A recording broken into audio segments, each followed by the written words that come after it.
Greetings, system failure listeners. This is Nathan speaking with your weekly audio essay.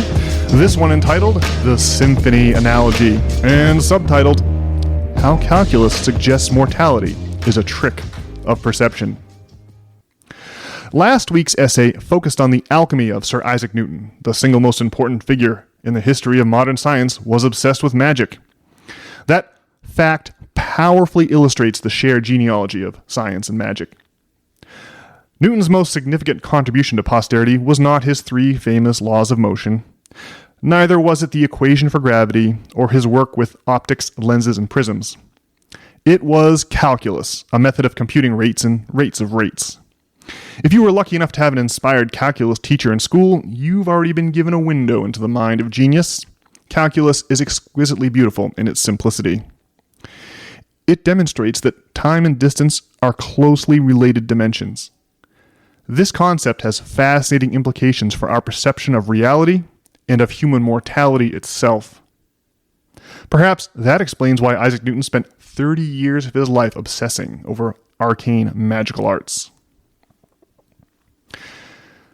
Sir Isaac Newton's most important gift to posterity was the invention of calculus, a special kind of mathematics that suggests distance and time are interchangeable. This interchangeability implies that the past and the future exist, but are hidden from our senses by the way we perceive time.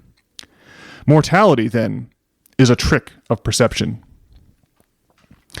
Calculus is the math of rates and rates of rates. Miles per hour is a rate of speed, for example. Change in a rate of speed, measured in miles per hour per second, is a rate of acceleration. These are compound rates of change. The key insight to be gleaned from these rates is that time and distance fit together like Lego bricks. That which we measure with a stopwatch seems like a totally different thing than that which we measure with a ruler. But those measurements can be mixed and matched into compound rates like acceleration that correspond to real-world experiences. Despite how differently we perceive them, time and distance are of a kind. Einstein's theory of relativity, which relies heavily on calculus, combines distance and time into a unified framework called spacetime. Notice that saying it's 150 miles to Boston or it's 2 hours to Boston are two ways of relaying the exact same piece of information. To conceptualize the interchangeability of time and distance, imagine sitting in a concert hall listening to Beethoven's Ninth Symphony. You're stuck in the time signature with the rest of the audience, listening to each note in sequence. With no ability to rewind or fast forward time, audience members can hear only the current note being played in each moment. In the middle of the symphony, the first and last notes are inaccessible to the audience. Those notes are hidden around a corner in time. But reading the sheet music frees us from the confines of the time signature. On a large enough page, our eyes behold the first and last notes of the symphony together, along with every note in between. Sheet music works by swapping out the temporal dimension, which we measure with a stopwatch, for a physical dimension, which we measure with a ruler. 1 second might be represented by 1/8 of an inch on the page. Once you see that the symphony can be expressed in either time or distance, the interchangeability of these two dimensions becomes obvious, and the implications for humankind are astounding. The experience of hearing a symphony versus the experience of reading its sheet music shows us that our mortality is a trick of perception. The only difference between physical dimensions, like length, width, or height, and time lies in our differing perceptions of them. We're all equally powerless to fast forward or rewind time when we listen to a symphony, but a quick glance at the sheet music confirms that the first and last notes of the symphony do in fact exist somewhere. Similarly, we cannot fast forward or rewind our lives. We're stuck in the time signature along with everybody else.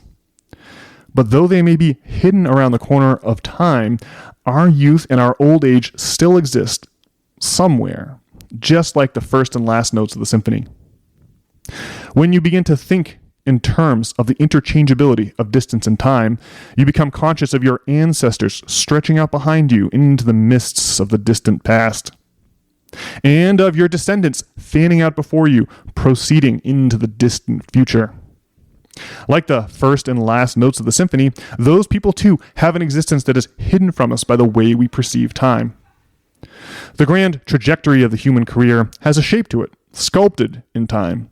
Calculus allows us to glimpse that shape in our mind's eye by imagining the sheet music to the human symphony. Calculus winks at us. It hints that reality is really some kind of a multidimensional manifold, which our limited brains interpret as a story with a beginning, middle, and end. Calculus, in other words, affords us a sneak peek behind the stage curtain of reality. All right, everyone, that's this week's audio essay, and we'll look forward to being back with you on Monday when our co-host Brian will be back on the hot mic. And if you have any comments or questions or remarks otherwise about this audio essay or anything else you hear on system failure, go ahead and log on to nop.substack.com and put your comment there, or you can email us at nop@substack.com. We look forward to hearing from you. Have a great day, everyone. We'll see you on Monday.